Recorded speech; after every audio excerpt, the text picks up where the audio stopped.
الحمد للہ رب العالمین والصلاة والسلام علی اشرف الانبیاء والمرسلین ثم اما بعد فقال النبی صلی اللہ علیہ وسلم عن عبداللہ بن مسعود قال قال النبی صلی اللہ علیہ وسلم لا حسد الا فی الاثنتین رجل آتاہ اللہ مالا فسلط علی حلقته فی الحق ورجل آتاہ اللہ حکمت فہو یقضی بها ویعلمها صدق رسول اللہ صلی اللہ علیہ وسلم۔ سامعین کرام، حضرت عبداللہ بن مسعود رضی اللہ تعالیٰ عنہ روایت کرتے ہیں کہ رسول اللہ صلی اللہ علیہ وسلم نے ارشاد فرمایا، حسد صرف دو باتوں میں جائز ہے۔ ایک تو اس شخص کے بارے میں جسے اللہ نے دولت دی، مال دیا، اور وہ اس دولت کو راہ حق میں خرچ کرنے پر قدرت بھی رکھتا ہو، یعنی اللہ کے راستے میں وہ خرچ بھی کرتا ہو۔ اور دوسرا ایسے شخص کے بارے میں جسے اللہ تعالیٰ نے حکمت کی دولت سے نوازا، یعنی علم دیا، وہ اس کے ذریعے فیصلے کرتا ہو اور لوگوں کو حکمت اور دانائی کی تعلیم دیتا ہو۔ رسول اللہ صلی اللہ علیہ وسلم نے اس حدیث میں بیان فرمایا کہ حسد جو ہے دو طرح کے بندوں کو کرنا جائز ہے۔ حسد بنیادی طور پر تو ایک بیماری کا نام ہے، لیکن یہاں پر رسول اللہ صلی اللہ علیہ وسلم نے یہ بیان فرمایا ہے کہ رشک یعنی حسد اور رشک اس کو کہتے ہیں کہ اللہ تبارک و تعالیٰ نے کسی کو مال دیا، کسی کو دولت دی، کسی کو کوئی نعمت دی، تو ہمیں اس کے زوال کی بد دعا نہیں کرنی چاہیے، بلکہ ہمیں اس پر خوش ہونا چاہیے کہ اللہ تبارک و تعالیٰ نے اس کو مال اور دولت سے نوازا، یہ اللہ کا پیارا بندہ ہے، کیونکہ مال بھی اللہ کی نعمت ہے اور حکمت اور دانائی بھی اللہ کی نعمت ہے۔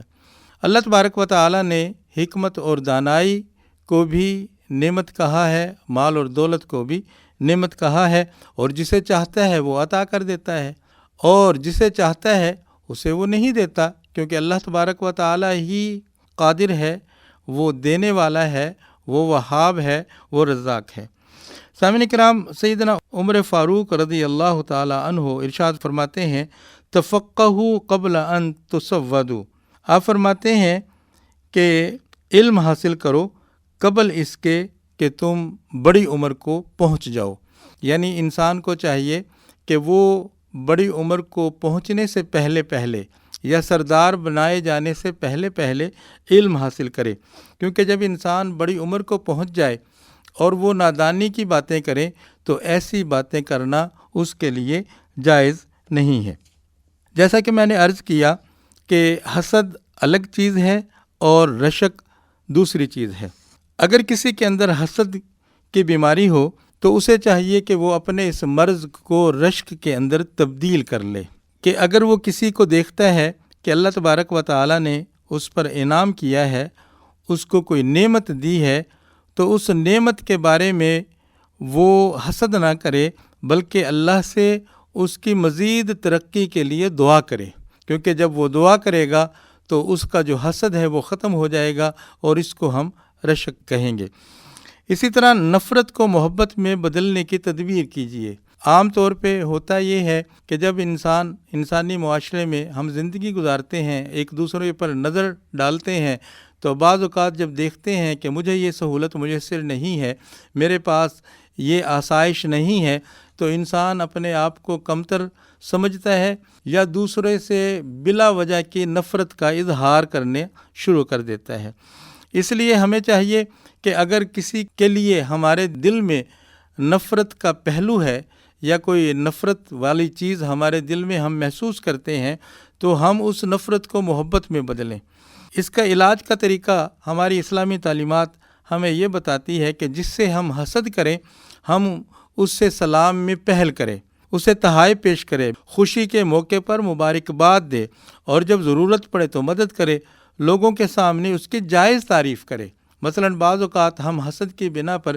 جو کسی کا مقام اور مرتبہ ہوتا ہے ہم اس مقام اور مرتبے کو بھی ڈیگریڈ کرنا شروع کر دیتے ہیں، یہ حسد کی بنا پہ ہوتا ہے۔ تو جس کے اندر صلاحیت ہو، جس کے اندر خوبی ہو، ہمیں اس خوبی کا اعتراف کرنا چاہیے۔ جب یہ اعتراف کریں گے تو اللہ تبارک و تعالی ہمارے اندر سے حسد کی کیفیت کو ختم کر دے گا۔ دوسروں کی خوشی میں خوش رہنے کی عادت بنائیے۔ مثلاً اگر کسی کو ہم خوش دیکھتے ہیں تو ہم یہ نہ کریں کہ ہم کڑنا شروع کر دیں، بلکہ ہم اس کی خوشیوں میں شریک ہو جائیں، کیونکہ یہ رب عز و جل کی مشیت اور نظام قدرت ہے کہ اس نے تمام لوگوں کے رہن سہن، ان کو دی جانے والی نعمتوں کو یکساں نہیں رکھا، تو یقیناً اس بات کی کوئی گارنٹی نہیں کہ کسی نعمت کے چھن جانے سے وہ آپ کو مل جائے گی۔ یعنی اگر کسی بھائی کے پاس کوئی خوبی ہے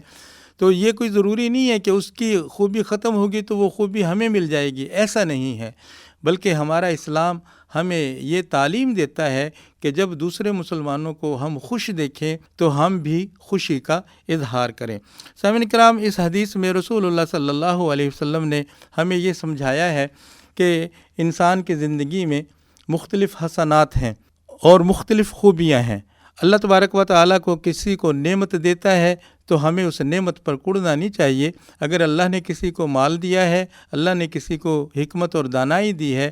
تو اسے دیکھ کر ہم مزید خوشی کا اظہار کریں، اس کے لیے بہتری کی دعا کریں، تو اللہ تبارک و تعالیٰ یہ انعام ہمارے اوپر بھی فرمائے گا۔ اللہ تبارک و تعالیٰ سے دعا ہے اللہ ہمیں عمل کرنے کی توفیق عطا فرمائے۔ وآخر دعوانا ان الحمد للہ رب العالمین۔